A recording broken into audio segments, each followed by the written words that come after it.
Hi friends, సన్నారి Visweswara స్వామి చరిత్ర రెండో భాగం మొదలు పెడదాం. ఇదిలా ఉండగా నీలాచార్య విశ్వనాథుడి పరిస్థితి చూసి తనలో తాను ఇలా మదనపడసాగాడు.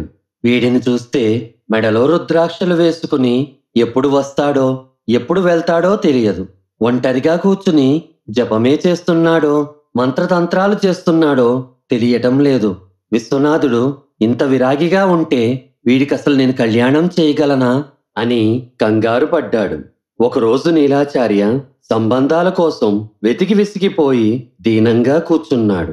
ఇది గమనించిన విశ్వనాథుడు అన్న దగ్గరకు వెళ్ళి, నా వివాహం గురించేనా మీ విచారం అని అడిగాడు. అందుకు నీలాచార్య, నిన్ను తండ్రిలా కాపాడుతానని చిన్నాన్నకు మాటిచ్చాను. నీ గురించి కొందరు తాంత్రికుడు అని చిల్లంగులు పెడతావని ఎగతాళి చేస్తూ ఉంటే నేను భరించలేకపోతున్నాను.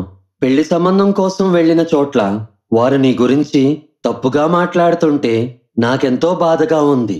నీకసల కళ్యాణం చేయగలనా లేదా అని భయమేస్తోంది అన్నారు.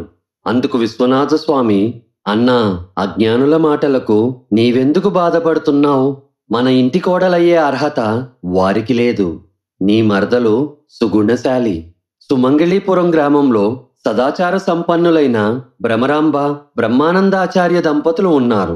వారి కూతురైన అన్నపూర్ణే మన ఇంటికి కాబోయే కోడలు. నీవు వారింటికి వెళ్తే నీ ఆశయం నెరవేరుతుంది అన్నారు.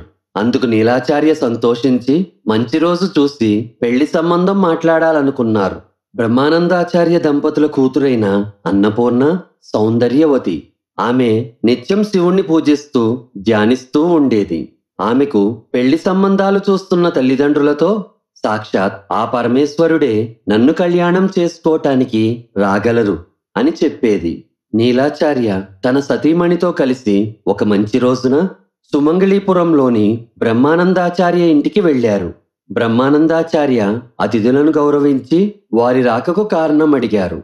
నీలాచార్య తన తమ్ముడికి వారి కూతుర్నిచ్చి పెళ్లి చేయాలనే తన మనసులో మాట చెప్పారు.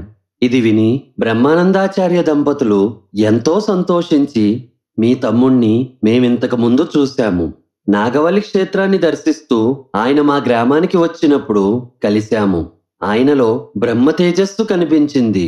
ఒకరోజు మా ఇంట్లో భోజనం కూడా పెట్టాము అని చెప్పి బ్రహ్మానందాచార్య దంపతులు పెళ్లికి ఒప్పుకున్నారు. శ్రీముఖనామ సంవత్సరం వైశాఖ శుద్ధ ఏకాదశి శుక్రవారం ఉత్తరా నక్షత్రం కర్కాటక లగ్నంలో విశ్వనాథులు అన్నపూర్ణకు వివాహం జరిగింది.